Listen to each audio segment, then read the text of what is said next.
I remember thinking, this time is a very good one, but my thoughts are searched by fear and by hope. Will I be a great father? And those of us that have had children know this feeling. Will I be able to take on this responsibility? Will she be the daughter that I aspire her to be? Will I be that father to her as well? You know, very often we all get caught in moments of fear. And Alexander the Great once said, man's immortality is not living forever. Every moment free from fear makes man immortal. Man's immortality is not living forever because that desire is born of fear. Every moment free from fear makes man immortal.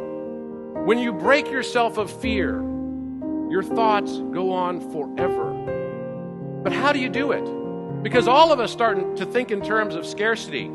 Some of us actually make it to terms of abundance. You know, Harvard Business School asked their students when they were graduating, what would you rather have when you graduate for a salary? Scenario A, and all dollars are constant. Scenario A is you make $160,000 upon graduation, and the rest of the students in the cohort, on average, get $150,000. Scenario B is you make $200,000, and the rest of the students, on average, get $220,000. What do you think they chose?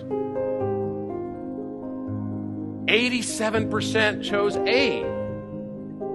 Now, you would think these are some of the smartest kids in the world, right? You would think that they're brilliant. They're going to Harvard Business School. They learned about money, and yet they chose the lesser economics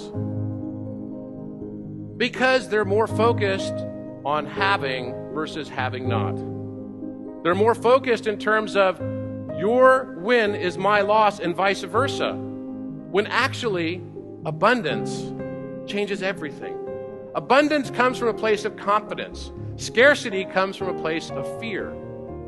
Breaking yourself of that type of thinking will change your life and change your world. Nelson Mandela spent 29 years in prison as a political prisoner, having done nothing wrong except express his ideology and philosophy. Every day while they made him chip stone, he remembered one poem by William Ernest Henley. Out of the night that covers me, black as the pit from pole to pole, I thank whatever gods may be for my unconquerable soul. In the fell clutch of circumstance, I have not winced nor cried aloud. Under the bludgeonings of chance, my head is bloodied but unbowed.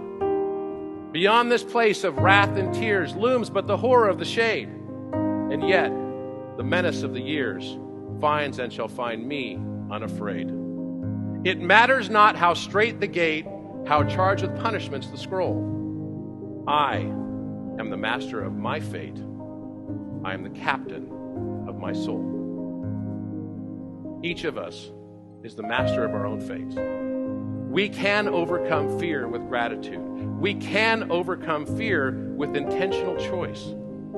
And our perception drives reality. That moment where I held my daughter, I decided 17 and a half years ago that every day I would tell her I loved her, that she would be a beautiful woman, that she'd be the best daughter I could ever imagine. Her name's Madeline. And that she would be smart and sophisticated and polite and kind and grounded.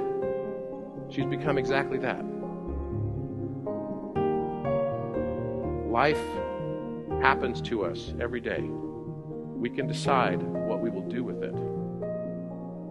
Let's all decide that we are the masters of our fate, that we are the captains of our own souls. Thank you.